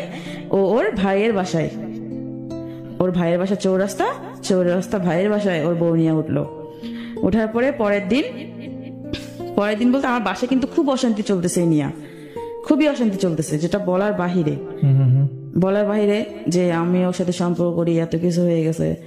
ওই তখন থেকে আমার ওকে বিয়ে করাটার আরো জিদটা বাড়লো, যে আমি বিয়ে করছি, যেহেতু সবাই জেনে গেছে সবকিছু, তখন আর কি করার আছে। তখন আমি ওরে বিয়ে করব, কারণ ওর ছাড়া আমি তো আর কারোর কাছে যাইতে পারবো না, কারণ আমি ওরে ভালোবাসছি, ওরে আমি সব দিয়ে দিয়েছি, আমি ওকেই ভালোবাসবো। আর আমার অন্য আরেকজনের কাছে যেতে আমার সংকোচ লাগবে, আমি কিভাবে যাবো তার কাছে, আমি তো তাকে ঠকাইতে পারবো না, আমার এরকম একটা আসছে। তারপর ও 2 দিন আমার সাথে দেখা করেনি, ওর বউ চৌরাস্তায় ছিল। ও মনে হয় কাজের জন্য একটা বাইরের জব করতো উত্তরাতে, ওখানে আসছে। পরে আমাকে ফোন দিয়েছে দেখা করার জন্য, ওর বউ জানে না। পরে আমি আসলাম, কলেজ গেট আসলাম, একটা রেস্টুরেন্টে বসার পর আর একটা ভাইয়া ছিল, মাসুদ নাম, ওই মাসুদ ভাইয়ের সব বসছি। মাসুদ ভাইয়া বলতেছে কি হয়েছে, আমাকে পাগলি বলে ডাকতেছে, কি হয়েছে পাগলির? ও মাসুদ ভাইয়া সবসময় বলতো যে শোনো, মামুন কিন্তু তোমাকে ভালোবাসে না, তোমাকে শুধু ব্যবহার করতেছে, তুমি বুঝতেছো না, আমাকে এভাবে বলছে। ওর সাথে এরকম সম্পর্ক না জড়ায়া, ও বিয়ের সাবজেক্ট বাদ দিয়া ওরা দিয়ে কিছু করে নাও তুমি, এভাবে আমাকে বুঝাইতো। কিন্তু আমি তারপর করতাম না। পরে ওই রেস্টুরেন্টে এসে মাসুদ ভাইও আসলো, মামুনও আসলো। তারপর বলতেছে যে হ্যাঁ আমরা বিয়ে করব, এখনই বিয়ে করব। মামুন বলতেছে চলো এখনই বিয়ে করব, মানে ও আমাকে দিয়ে কান্দে দিছে, এমন একটা ভাব, কান্না করে দিতেছে। আমি তো আগে থেকেই কাঁদতেছি ওর জন্য, পাগল আমি, যেহেতু ওরে আমি দেখি না 2 দিন থেকে। পরে বিয়ে করবো, রাত্রি 9টা বেজে গেছে, ওখানে একটু খাওয়া দাওয়া করলাম। খাওয়া দাওয়া করে পরে মাসুদের সাথে প্ল্যান করলো যে ও রুম নিলে আমরা বাসায় উঠে যাবো বিয়ের পর, ঠিক আছে। তারপরে কথাবার্তা হওয়ার পর ও এরকম চললো কিছুদিন। ওর ভাইয়ের বাসার থেকেই জব করলো, এখানে আর আসলো না। ওই যে আমার আম্মু বলছে এই কথা, ও ভয় পেয়েছে হয়তো। তার কয়েকদিন পর আসছে এই বাসায়, আমরা যেখানে থাকি ও পাশাপাশি থাকতো, ওই এলাকায় আসার পর আমরা জানি, কিন্তু আমরা যে ওই রোড দিয়েও চলাচল করে না, তার আরেকটা রোড আছে, ওই রোড দিয়ে যাওয়া আসা করে। তারপর এরকম করতে করতে যায়। তারপর আবার জানি কি হইলো, আমাকে বলতেছে হয়তো ওর বউ নাকি ওরা চাপ দিছে, আমাকে শোনো এখন তোমাকে বিয়ে করা যাবে না, আমি তো তোমাকে এখন বিয়ে করতে পারবো না, এখন যদি তোমাকে বিয়ে করি তাহলে আমার 10 লাখ টাকা প্রয়োজন। আমাকে 10 লাখ টাকার প্রয়োজন, মানে হ্যাঁ 10 লাখ টাকা প্রয়োজন, আমার বউকে দিতে হবে। আমাকে এভাবে বলছে 10 লাখ টাকা দরকার। পরে আমি বলছি 10 লাখ টাকা দরকার, এটা তো আমি জানি না। ও আমাকে আবার আমার একটা আন্টি সহ রেস্টুরেন্টে ডাকছিল যে আসো। পরে আমি ওর সাথে দেখা করবো বলছি কলেজ গেটে। পরে আমি কলেজ গেটে গেছি, আমার আন্টিকে নিয়ে গেছি। আমার তো আমি সারাদিন কাঁদছি, তারপর চোখ মুখ একদম হয়ে গেছে, আমার গলাটা একটু ভাঙা হয়েছে। তারপর আমাকে বলতেছে, আমার দিক তাকাইতেছে, আমি আবার ফুচকা অনেক পছন্দ করতাম, ও নিছে। তারপর আমাকে বলতেছে, ও খাইতেছে, আমি আর আমার খাবার ভিতর দিয়ে ঢুকতেছে না। পরে আমি শুধু ওকে একটা কথা জিজ্ঞেস করতেছি, বিয়ে করবা না কেন, কি সমস্যা? ও আমাকে বলতেছে দেখো এখন যদি তোমাকে বিয়ে করি অনেক সমস্যা, কারণ আমার বউ অনেক চালাক, অনেক কিছু করতে পারে, আর এখন যদি আমার কাছে টাকা থাকতো 10 লাখ টাকা তাহলে কোনো সমস্যা হইতো না, এভাবে বলছে। তা আমি ওর কথা শুনে, ও মানে না তা নাই এভাবে বলতেছে যে কিন্তু আমি সম্পর্কটা রাখবো যেখানেই যাই। আম্মু আবার 2 মাস সময় দিছিল, 2 মাসের ভিতরে চলে যাবেন আপনারা এই এলাকা থেকে। পরে ও বলছে যে আমি যেখানেই যাই তোমার সাথে সম্পর্ক রাখবো। আর আমার কথা হইতেছে যে তুমি যদি দূরে চলে যাও তাহলে তো আমাকে ভুলে যাবে। আমার মনে মনে এরকম ভাবতাম, ভুলে যাবে আমাকে, এরকম একটা ভয় পাইতাম। এই জন্য আমি বলছি যে বিয়ে করলে হয়তো ও আমাকে আর ভুলবে না, এই জন্য আমি ওকে বিয়ের কথা বলছি। আর ও বলতেছে না এখন বিয়ে করবো না, বিয়ে পরে করবো, এখন বিয়ে করবো না, আর শুধু তোমার সাথে আমি সম্পর্ক রেখে যাবো। আমাকে শুধু সম্পর্ক রাখবা, শুধু ফিজিক্যালির জন্য সম্পর্ক রাখবা আমার সাথে, ভবিষ্যৎ তো নাই। পরে ও বলতেছে না আমি এখন বিয়ে করতে পারবো না, আমার 10 লাখ টাকা দরকার। পরে ও আমি কলেজ গেটে একদম এমন ভাবে কান্না করছি, পুরা মনে হয় 15-16 জন জড়ো হয়ে গেছে আমার কান্না শুনে। আমি বসে পড়ছি রাস্তার ভিতরে, ও কি বলে। আমার তখন যদি একটা বাস থাকতো আমি বাসের ভিতরে উপরে মানে পড়তাম। আমার এরকম মরে যাইতে মন চাইছিল যে ও কি বলতেছে। তারপরে এত কিছু হয়ে গেছে, এখন বলতেছে যে বিয়ে করবে না, এখন 10 লাখ টাকা প্রয়োজন এই বলতেছে। পরে আমি বাসায়, পরে লোকগুলো বলতেছে যে কান্না করতেছে কেন, কয় একটু ফ্যামিলি সমস্যা তো ঝগড়া হয়েছে এখানে, কয় রাস্তায় ভেবে কাঁদতেছে, বাসায় নিয়ে যান, বাসায় নিয়ে যায় পরে সমাধান করেন কি হয়েছে না হয়েছে। পরে ও কয় আচ্ছা ঠিক আছে। পরে আমরা বাসায়, ও একটা অটোতে আসলো, আমি আর আমার আন্টি আর একটা রিক্সায় আসলাম। আমি আমার বাসায়, ওর বাসায়। পরে ও আমার সাথে বাসায় এসে আমি জোরে জোরে কান্না করতেছি, জোরে জোরে, মানে সবাই শুনছে আমার কান্না, মানে এমন ভাবে কাঁদছি আমার পরের দিন আর সকালে কথা বলতে পারি না, গলা ব্যথায় কথা বলতে পারি না। পরে আমার আন্টিকে বলতেছে ও কি পাগল হয়ে গেছে, খাবো কিন্তু তুমি আমার স্বীকৃতি দাও যে মানুষ জানুক যে তোমার সাথে আমার বিয়ে হয়েছে, ঠিক আছে। এভাবে বলছি যে আমি আমারটা আমি রোজগার করে খাবো, তোমাকে খাওয়াইতে হবে না, যেহেতু আমি কাজ করতে জানি, এভাবে বলছি। তারপর ও বলতেছে ও আমার সাথে পরে আন্টির সাথে রাগারাগি করলো, জ্বরে বুঝান ও পাগল। পরে আন্টি বলছে যে পাগল বলতেছেন এখন, এখন যদি ও মারা যায় তখন আপনি কি করবেন, যে অবস্থা হয়েছে তো মারা যাওয়ার মতোই, এই বলছে। পরে ও বলছে যে ওরে বুঝান, বুঝালে ঠিক হবে, কারণ 2 বছর সম্পর্কে এইভাবে তো যেহেতু অনেক কিছু হয়ে গেছে, এটা তো আর তাড়াতাড়ি ভোলা যায় না। হয়তো ওর কাছে ভালোবাসা ছিল না, আমার কাছে ভালোবাসা ছিল, আমি তো তাকে ভালোবাসছি। তারপর আন্টি আমাকে অনেক বুঝালো, আমি তারপরে বুঝি না। ও আমার আবার ফোন দিছে, আমি কি করতেছি না করতেছি, এমন করে আমার খোঁজ খবর নেয়, আমি কি করতেছি না করতেছি, কিভাবে আসি না, আমি তো আর কথা বলতে পারতেছি না গলা ব্যথায়। তারপরে 2 দিন না যেতে ও আমাকে আবার ওই আপুর বাসায় ডাকতেছে যে আসো, আপুর বাসায় আসো। আমি পরে বলছি যে আমি কিন্তু তোমার বিয়ে করব, ঠিক আছে, একদিন হলো আমি তোমাকে বিয়ে করব, আমি তোমার সাথে সংসার করব। পরে বলতেছে যে সংসার কোথায়, আচ্ছা ঠিক আছে করিও বিয়ে, আমাকে বলতেছে। পরে আমাকে ওই আপুর বাসায় ডাকলো, আমি ও মিষ্টি মিষ্টি কথা বললো, আমি ওর কথা কইলা আপুর বাসায় আসলাম। তারপরে আমার একটা ভাই ছিল, ঠিক আছে, মায়ের পেটের ভাই নেই, হলো ভাই ও অনেকটা আমার, কারণ এখন কষ্টের পাশে সময় ও নাই, কিন্তু ও মামু যার থাকার কথা সে নাই, কিন্তু আমার ভাইটা আমাকে সাপোর্ট করতেছে, আমার পাশে আছে, আমাকে বুঝাইতেছে। তখনও সে বুঝাইছিল আমাকে, তারপর আমার ভাইকে আমি বললাম, ওই আপুর বাসায় যাওয়ার আগে আমি আমার ভাইকে বলছি সবটা ঘটনা, যে আমি এরকম আমি তোমার অনেক ভালোবাসি, ওর সাথে আমার অনেক কিছু হয়ে গেছে, আমি ওর ছাড়া বাঁচবো না, কেঁদে কেঁদে বলছি। তারপর আমার এই ভাইটা বললো যে আচ্ছা ঠিক আছে দেখি কি করা যায়। তারপর ওকে ডাকলো, কলেজে ডাকলো, ওরা একটা রেস্টুরেন্টে বসলো, ওরা নাকি বসার পর বলতেছে যে ও আমাকে বিয়ে করবে, তখন বলতেছে বিয়ে করবে, ওর ফোন আছে একটা, ফোনটা বিক্রি করে ও আমাকে বিয়ে করবে, এই বলতেছে। খাবার নাকি খেতে দিছে ওরে, খাওয়ার পর খাবার খাবে না, ও কাঁদতেছে যে কি করবো, ওর একটা বউ আছে, বাচ্চা আছে, আবার আমিও ওর সাথে এরকম করতেছে, আমাকে তোর বিয়ে করতে হবে, আমি ওরে বিয়ে করবো, কইতেছে যে যাই হোক আমি ওরে বিয়ে করবো, মানে কাঁদতেছে। আমার ভাইটা বলছে যে একদম ওর চোখের পানি প্লেটে পড়তেছে, এরকম একটা। তারপর আমার ভাইটা বলছে আচ্ছা ঠিক আছে আমি দেখতেছি, এভাবে বলছে।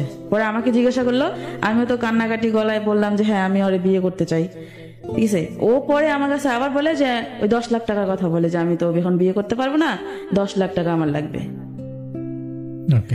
10 লাখ টাকা লাগবে। আমি পরে আর কিছু বলি নাই, কারণ আমার তো অনেক কষ্ট, আমি তখন অনেক কষ্টে ছিলাম, কারণ আমি ওরে এত বিশ্বাস করলাম, যখন যেটা বললো তখন সেটা করলাম। আর এখন আজকে ও আমাকে বলতেছে যে 10 লাখ টাকার জন্য ও আমাকে বিয়ে করতে পারবে না, কারণ আমি তো অনেক গরিব, যদি ও আমাকে বলে কি আর আমি তোরে 10 লাখ টাকা দিতে পারবো না, বলেই কি। তারপর ও আমাকে যখন এই আপুটার বাসায় ডাকলো, আমি আমার ভাইটাকে বললাম যে ও আমাকে আবার আজকে ডাকতেছে, ও বলে আমার সাথে সম্পর্ক, আমাকে বিয়ে করবে না, অথচ আমার সাথে ফিজিক্যাল রিলেশন করার জন্য আজকে আবার ডাকতেছে, আমি ওই ভাইটাকে বলছি। পরে আমার ভাইটা বলতেছে আচ্ছা ঠিক আছে তুই যা দেখ, আমি পরে একটা ব্যবস্থা করতেছি। পরে ওর যে ফ্রেন্ড ছিল আমার ভাইয়ের, ওই দুইটা ফ্রেন্ডকে নিয়ে ও কলেজ গেছিল। পরে আমি আপুটার বাসায় গেলাম ওর সাথে থাকার পরে আমার ভাইটা বারবার ফোন দিতেছে, আমি ওর ফোন একবার রিসিভ করি তো আর একবার রিসিভ করি না। পরে আমাকে মামুন বলতেছে যে তুমি কেন, ও কেন বারবার তোমাকে ফোন দিতেছে। আমাকে ফোন দিতেছে ও কলেজ গেট আসছে তো আমাদের সাথে হয়তো তোমার সাথে দেখা করবে, ওর মনে হয়তো সন্দেহ ঢুকছে, ঠিক আছে। পরে আপুর বাসায় 2 ঘন্টা থাকার পর আপুর বাসা থেকে বের হয়ে আসছি, তাড়াতাড়ি আমি বের হয়ে আসছি। বের হয়ে আসার পর ও দেখে রাস্তার মোড়েই, একদম আমি ঠিকানা দিছি রাস্তার মোড়েই আসছে। রাস্তার মোড়ে আসা পরে ওর হাতে একটা ফোন, আমার মামুনের হাতে একটা ফোন ছিল, আমার হাতে একটা ফোন ছিল। আমি আবার আমার ভাইটা আবার ফোন দুটো নিছে যাতে মামুন কোথাও ফোন না দিতে পারে। পরে মামুনকে নিয়ে চলে আসলে মামুন আমাকে বলতেছে আমি কি তোমাকে বলছি বিয়ে করব না? বিয়ে তো করবো, এত তাড়াতাড়ি করার কি আছে, আর এরকম করলা কেন? বিয়ে তো করবো তোমাকে। আমি বলছি বিয়ে তো করবা, ঠিক আছে, এখন হলেও করবা পরে হলেও করবা, তাহলে এখন করি, সমস্যা কোথায়, কেউ জানলো না। আমি আবার এটা বলছি। পরে আমার ভাইটা নিয়ে আসলো, আসার পর কাজী অফিসে তো নিয়ে জানে একটা যে বিয়ে পড়াইছে তার বাসায় নিয়ে আসছে। ওই বাসায় বিয়ে হলো, কারণ একটা মানুষ যদি জোর না করতো তাকে তো কেউ, মানে মন যদি না আছে তাকে তো জোর করে কেউ বিয়ে দিত না। আমি যদি বিয়ে না করি, আমাকে যদি কেউ মেরেও ফেলে তারপরে তো আমি বলবো যে আমি বিয়ে করব না, আমি মরে গেলে যাব। কিন্তু ও বিয়েটা সুন্দরভাবে করলো। আমি আমার কাগজপত্র দিলাম, আমি আমার কাগজপত্র দিছি, ওটাও কাগজপত্র দেয়নি, বলছে যে ওর কাগজপত্র এখন নাই, বাসা থেকে আইনা পরে দিবে। বিয়েটা হলো, বিয়েটা হওয়ার পর বিয়ে যে করবো টাকা ছিল না, ওর কাছে নাকি টাকা নেই।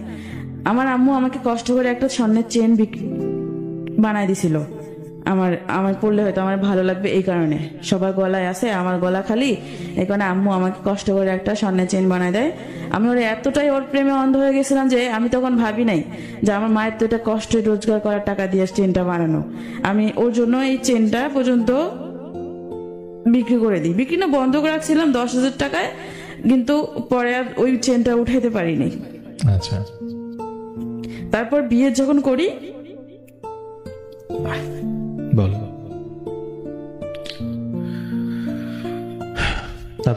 তারপর এই বিয়ে হয়, বিয়ে করার পর ওর ফোনটা ওরে দেওয়া হয় না, আমার চেনটা বিক্রি করে বিয়ে হয়। চেনটা বিক্রি করে বিয়ে হয়, পরে ও আমাকে বলে যে বিয়েটা যেহেতু হয়েছে কাউকে বলার দরকার নাই, কাউকে বলো না, তুমি তোমার মতো থাকো, আমি আমার মতো থাকি। তুমি তো চাইছো যে আমি তোমাকে বিয়ে করি, যেহেতু বিয়েটা হয়েছে তাহলে কাউকে কিছু বলার দরকার নেই, যেমনি আছে অমনি থাক। আমি বলছি আচ্ছা ঠিক আছে, তাহলে আমি তো যেহেতু চাকরি করি না, তাহলে আমি বাড়িতে যাই, আমার গ্রামের বাড়িতে কয়দিন যা থাইকে আসি, তুমি এদিকে ইয়া করো। তারপর ও কি করলো, আচ্ছা ঠিক আছে যাও। আর ওর কাছে কাগজপত্র চাইলো, ও ইয়া করলো না, বলছে যে দিবে কাগজপত্র, দিবে বাসা থেকে আইসা পরে কাগজপত্র দিবে, এটা বলছে। আর এর আগে বিয়ের আগে একটু কাহিনী ছিল যে আমি ওর বউর কাছে গেছিলাম, মানে ও যখন বলছে যে 10 লাখ টাকা প্রয়োজন, তখন আমি ওর বউর কাছে গেছিলাম সবটা বলবো, যে আমি আবারও কনসেপ্ট করি।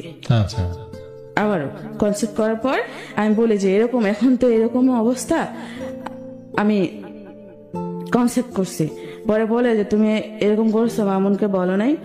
আমি করে বলছি, মামুন বলছে আমাকে বিয়ে কর। তুমি তাহলে উনি সবকিছু জানার পর আমাকে বলে দেয় তুমি বিয়ের আগে এরকম কেন করলা, মামুনকে বিয়ে করতে মামুনকে বলো নাই বিয়ে করতে?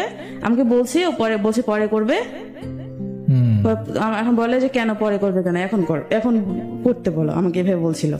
আমি মামুনকে সব কথা, মামুনের বউকে সব কথা বলছি, সেই দিন বলছি।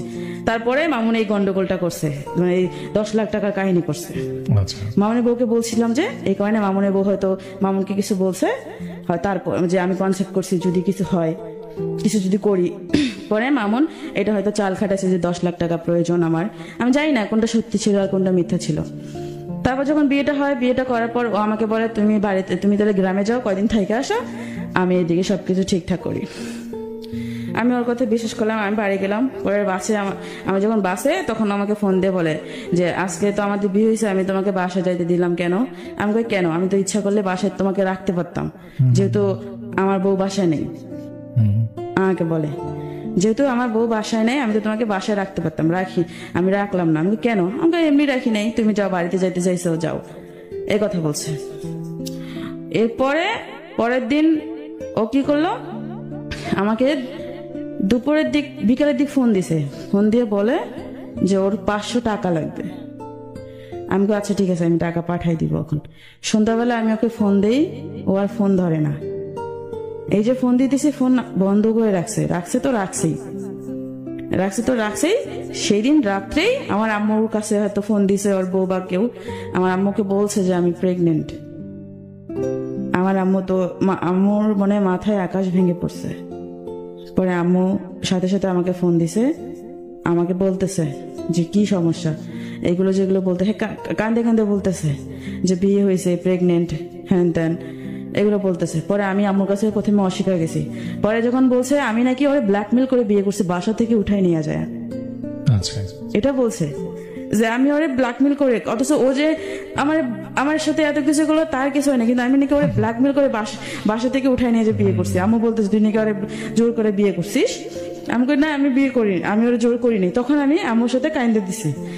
পরে আমি আম্মুর কাছে সবটা স্বীকার করছি, কারণ তখন স্বীকার করলে আর কি করার, তখন তো আর কিছু করার নাই, কারণ যেহেতু সবটা শেষ হয়ে গেছে। পরে আমার আম্মু আমার নানির সাথে কথা বলে আবার একটা মেডিসিন দিয়ে আমার বাচ্চাটা নষ্ট করে। আমার বাচ্চা নষ্ট করলো, এই নিয়ে 2বার বাচ্চা নষ্ট করলেন? হ্যাঁ। আচ্ছা, এটা কবে? এটা বিয়ের পর ফেব্রুয়ারি মাস 2019 সালে ফেব্রুয়ারিতে, আর বিয়েটা হয় আমার জানুয়ারির 1 তারিখে। এই যে 19 সালের। কিন্তু এর মধ্যে আপনার সাথে তার সম্পর্ক 2 বছরের ছিল? 2 বছর ছিল। আচ্ছা, তাহলে ফেব্রুয়ারিতে আপনার বাচ্চাটা নষ্ট করলেন। তারপরে তার সাথে কি হলো? ফেব্রুয়ারিতে না, জানুয়ারির 2 দিন পরেই, জানুয়ারি মাসের 4-5 তারিখে আমি বাচ্চাটা নষ্ট করি। ওকে, তারপরে কি হলো? তারপরে ওরে তো আমি এত ফোন দিতেছি। পরে আম্মু এটা শোনার পর যে ও যে আমার সাথে এত কিছু করছে, আমি সবটা তো আম্মুর কাছে বলছি। বলার পর আম্মু জানার পর আম্মু কি করছে, ওর বাসায় গেছে। আমার একটা ভাস্তাক নিয়ে বাসায় গেছে। বাসায় যায় দেখে ওর বাসা পুরো ফাঁকা, কিচ্ছু নাই। মানে ও সবকিছু নিয়ে চলে গেছে না বইলা, মানে বাড়ি এলে সবকিছু দিছে টাকা, কিন্তু কেউ জানে না যে ও চলে গেছে, মনে করতে পলায় গেছে, এরকম একটা ভাব।